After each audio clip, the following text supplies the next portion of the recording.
noite. Estou começando uma série de vídeos sobre a carta de Paulo aos Efésios, uma carta que eu sou absolutamente apaixonado. Eu já tive a oportunidade de ensinar sobre ela de várias maneiras, em vários lugares, e eu nunca tive a oportunidade de sistematizar algo sobre isso, nem escrito, nem falado, e então gostaria de, com esses vídeos, sistematizar esse conhecimento a respeito dessa carta. Creio que não é algo que vai revolucionar as suas vidas, mas é um conhecimento diferente, porque eu vejo a carta de Paulo de uma forma diferente daquela que as pessoas estão acostumadas a ver. E creio que é uma maneira bastante saudável, que é uma maneira bastante edificante a forma como eu leio a carta de Paulo. Então eu gostaria de, nesse primeiro vídeo, fazer uma introdução, não necessariamente a esta carta, mas fazer uma introdução à minha forma de pensar de uma maneira geral. Então, primeiramente, nós vamos tratar de uma carta. Sendo uma carta, nós não podemos tratar como um apanhado de versículos. Isso é um erro, isso é um equívoco. Essa história de versículo-chave, eu tenho um versículo aqui que mostra, isso é um erro, isso gera heresias. Por exemplo, tenho a certeza que muitas pessoas já pegaram aquele versículo que diz: eis que estou à porta e bato, se alguém ouvir a minha voz, se abrir a porta, entrarei, cearei com ele e ele comigo. E muitas pessoas usam este versículo como um motivo evangelístico, mas não é.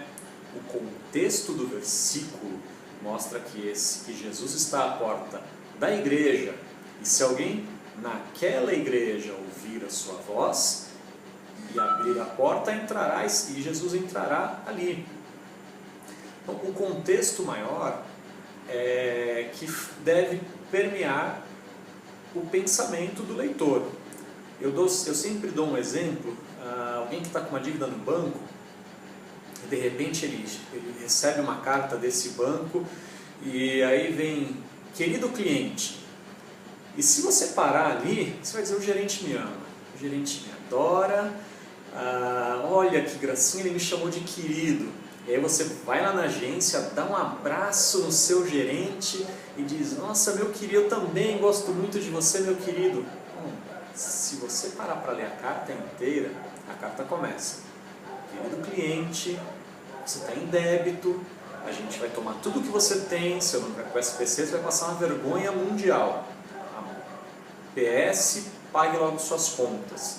Então, na verdade, o que, tirado um trecho, parecia algo belo, quando lido no contexto, quando lido completamente, é mostrado que é algo perverso. Quando estamos falando de uma carta de Paulo, nós estamos falando de uma carta com começo, meio e fim. Paulo não escreveu um apanhado de versículos. Paulo não escreveu um amontoado de ideias. Paulo não escreveu uma série de provérbios ou um conjunto de canções. Paulo escreveu uma carta que tem começo, meio e fim, e deve ser lida como um todo e não em partes. Essa história de ficar pegando versículozinho aqui, versículozinho dali, isso deturpa o sentido. Eu já vi numa igreja em São Paulo um cara que conseguiu provar biblicamente que Jeová não era Deus, simplesmente fazendo uma sequência de versículos totalmente fora daquilo que está na Bíblia. E ele enganou muita gente. Eu lembro que quando eu estive lá em 98, tinham quase 200 pessoas seguindo este doido. E muita gente faz doutrinas e heresias, simplesmente pegando um versículo daqui, um versículo dali. Nós não podemos fazer isso com uma carta. Nós precisamos ler a carta inteira. A segunda coisa que eu queria deixar claro: Paulo não era um americano. Paulo não fez um esboço do tipo, primeiro ponto, segundo ponto, terceiro ponto. Paulo era um judeu com pensamento grego. Isso significa que ele não pensa dessa forma sistemática. É um erro, é uma violência ao texto você sistematizar dessa forma. Então, quando você pega um esboço americanoide, bonitoide, fala primeiro tópico, segundo tópico, esqueça. Paulo não pensou isso. Por escândalo de alguns, a Bíblia originalmente não foi escrita com capítulos e versículos. Essas divisões, elas são muito posteriores, datam do século XII, século XIV, se não me falha a memória, muito tempo depois, para facilitar a leitura. E eu já vi pastores, pregadores, dizendo que até os subtítulos são ungidos por Deus. Isso é bobagem, isso é um equívoco. Os subtítulos não são ungidos pelo Senhor, os versículos também não são ungidos pelo Senhor, os capítulos, tudo isso é parte da história da formação do texto. Então, vez por outra, nós precisaremos dividir o texto de uma forma diferente para fins didáticos. E alguém pode dizer assim, mas ele parou um versículo no meio. Não tem problema algum. Parou um capítulo no meio, ou emendou o capítulo 1 com o 2. Não tem problema. Paulo não escreveu em capítulos. Paulo escreveu uma carta. Outra coisa interessante, já começando a falar um pouco da carta aos Efésios em específico, Paulo costumava tratar problemas doutrinários. Essa igreja, problemas específicos. Você lê a carta aos Coríntios, ele exorta as pessoas, ou trata de pessoas, a carta a Filemon. Nessa carta, ele está falando da sua doutrina, ele está livre. Ele não trata de um problema, ele não trata de uma pessoa, ele está extremamente livre.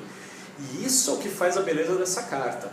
Ele não está lidando com um problema, ele está livre para pensar. E ele coloca o seu pensamento, ele coloca a sua ideia nessa carta. Lógico, precisamos entender que quando falo sua ideia, Paulo é guardado pelo Espírito Santo, livre de qualquer erro. Creio na inspiração plenário verbal, de Paulo especificamente, aliás, dos autores bíblicos, não dos apóstolos. Tem muito apóstolo hoje dizendo que Deus guarda de qualquer erro. Não desses apóstolos. Digo do apóstolo Paulo. Paulo sim, seus escritos foram totalmente guardados de qualquer erro.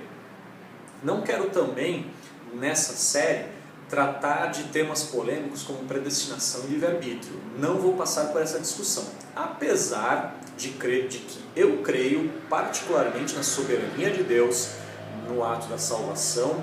E aí pode ser que eu faça um vídeo plus no final de tudo, falando sobre a doutrina, especificamente sobre a doutrina da salvação. Mas nesse estudo, nessa leitura, não entro nessa discussão. Eu vou tratar de outras coisas, falaremos da doutrina da salvação, mas não de predestinação e livre-arbítrio. Esses não são temas que estão aqui. Apesar da palavra predestinação aparecer nesse texto, eu já vi um pregador dizendo: Paulo era calvinista. Como é que Paulo era uma coisa que não tinha sido inventada no seu tempo? Muito bem poderia se dizer que Calvino era paulinista, mas também não seria correto, mas seria uma forma mais correta. Então, nesses estudos, isso não estará contemplado.